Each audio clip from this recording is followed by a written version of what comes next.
ইসলামী দৃষ্টিতে একজন মুসলিম নারীর ক্যারিয়ার কি হতে পারে? একজন মুসলিম নারী কোরআন নির্দেশনা আলোকে মূলত তিনি মুসলিম সমাজের পুরো ভেতরের সাইডটা দেখাশোনা করবেন, অর্থাৎ স্বরাষ্ট্র ডিপার্টমেন্টটা পরিপূর্ণভাবে ট্যাকেল দিবেন একজন নারী। একটা রাষ্ট্রের সবচেয়ে গুরুত্বপূর্ণ ডিপার্টমেন্টের নাম কি? স্বরাষ্ট্র ডিপার্টমেন্ট। স্বরাষ্ট্র বিভাগের চাইতে গুরুত্বপূর্ণ কোন বিভাগ থাকে দেশে? সাধারণত দেশের সবচেয়ে গুরুত্বপূর্ণ বিভাগগুলোর মধ্যে একেবারে শীর্ষে থাকে কোনটা? স্বরাষ্ট্র। আল্লাহ সুবহানাহু ওয়া তাআলা বলেছেন ওয়াকারনা ফি বুয়ুতিকুন্না, নারীরা স্বরাষ্ট্র ডিপার্টমেন্টটা দেখবেন, দেখভাল করবেন।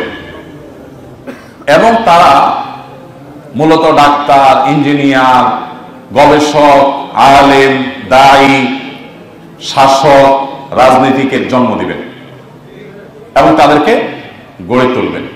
এর পাশাপাশি একজন নারী হিসাবে শরিয়ার যে বিধিবিধানগুলো তার জন্য প্রযোজ্য সেগুলো মেনে তিনি নিজেও এই সমস্ত সেক্টরগুলোতে তার মতো করে অবদান রাখার সুযোগ আছে। কিন্তু মনে রাখবেন, ইসলামের নারীর যে নারী সুলভ বৈশিষ্ট্য আছে সেগুলো যদি আপনি বিকিয়ে দিয়ে কিছু করতে চান, ইসলাম সেটাকে অ্যালাউ করে না। পৃথিবীর অনেক দেশে সেটাকে মানুষ ট্রাই করেছে, এক্সপেরিমেন্ট চালিয়েছে। আমরা তাদেরকে দেখি যে তাদের দুই কুলি হারিয়েছে। তাদের ঘরের ভেতরের যে সুখ সেটা শেষ হয়ে গেছে, আর বাহিরেও যে নারী খুব বেশি সেফ বা নিরাপদে আছেন তা কিন্তু নয়। পত্রপত্রিকার রিপোর্টগুলো ঘাটলে আমরা দেখতে পাবো। এই জন্য একজন নারী তিনি তার ক্যারিয়ারকে অবশ্যই জাগতিক সব বিষয় আশয়ের সাথে সংশ্লিষ্ট করে তিনি অগ্রসর হতে পারেন, কিন্তু তার যে নারী সুলভ শরিয়ার নির্দেশনাগুলো আছে সেগুলোকে পরিপূর্ণভাবে মেনে তারপর যদি সম্ভব হয় করবেন, আর না হলে তিনি ভেতরটাকে সামাল দিবেন। দেখুন, অনেক আগে দৈনিক নয়াদিগন্তে সম্ভবত নিয়মিত বারাক ওবামা, সম্ভবত প্রেসিডেন্ট বারাক ওবামা একটা আত্মজীবনী প্রকাশ হয়েছে। অনেক আগের কথা, আমার যদি ভুল না হয়, নয়াদিগন্তের শুরুর দিককার কথা। তো প্রতিদিন ওনার আত্মজীবনী প্রকাশ পেত একটা একটা করে কিস্তি করে। তো ওটা আমি পড়েছিলাম। একটা জায়গায় তিনি লিখেছেন, অনেকগুলো কিস্তি আমি পড়েছিলাম, একটা জায়গায় তিনি লিখেছেন যে আমাদের মা চাচিরা তারা যখন ঘরে ছিলেন এবং আমাদের বাপ চাচারা বা দাদি নানিদের জন্য দাদা নানারা বাহির থেকে যখন শপিং করে নিয়ে আসতেন, তাদের পছন্দ অনুযায়ী তারা অনেক কিছু হয়তো কিনতে পারতেন না, কিন্তু তাদের সংসারের জীবন অনেক সুখী ছিল।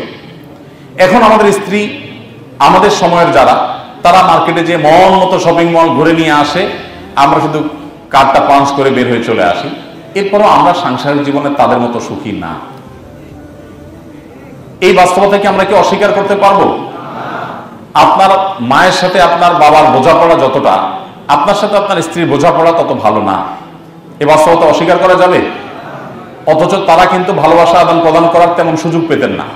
বিশেষ করে গ্রামে যারা বেড়ে উঠেছেন, সেই ভোরে বেচারা পুরুষ বের হয়ে গেছে, রাতে বাসায় ফিরেছেন, এসার পরে খাওয়া দাওয়া হয়েছে, সবাই যার যার কক্ষে গেছে, তারপর স্ত্রীর চেহারাটা তাও দেখতে পারছে কিনা সন্দেহ।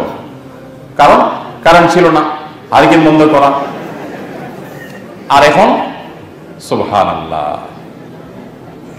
আপনি বিয়ে করেছেন, আপনার স্ত্রীর সাথে আপনি হোয়াটসঅ্যাপে তাকে ভালোবাসার মেসেজ পাঠাচ্ছেন, মেসেঞ্জারে পাঠাচ্ছেন, মোবাইলে কল করছেন, ভিডিও কল করছেন, বাহিরে যাচ্ছেন, ভেতরে থাকছেন, কাপড় চোপড় একটা জায়গায় 5টা কিনে দিচ্ছেন, চাইনিজ তো খাওয়াচ্ছেন, থাই খাওয়াচ্ছেন, ইন্ডিয়ান খাওয়াচ্ছেন। এত কাহিনী করার পরও ভালোবাসা যেন কোনোভাবে জমে না। এই জন্য আমি বলি, এখনকার যে প্রজন্ম, আমাদের ভালোবাসাগুলো সব হলো মেড ইন চায়না, আর আমাদের বাপ চাচাদের যে ভালোবাসা ছিল সেটা আসলে মেড ইন জাপান, খুব স্ট্রং।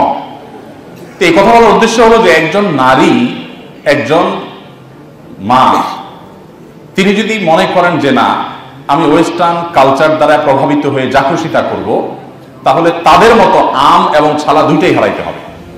তারা দুইটাই হারিয়েছে। আমাদের মা বোনদের ঠিক করতে হবে যে আমি ইসলামী শরিয়া দ্বারায় পরিচালিত হব কিনা। আপনি যদি ইসলামী শরিয়া দ্বারা পরিচালিত হয়ে ডাক্তার হন, ইঞ্জিনিয়ার হন, ইসলাম আপনাকে অবশ্যই অ্যাপ্রিসিয়েট করবে। আবার বলছি, আমাদের সংস্কৃতি এটা আমাদেরকে ধারণ করতে হবে, কিন্তু দুঃখজনক যে আমরা অন্যদের সংস্কৃতিকে ধারণ করছি।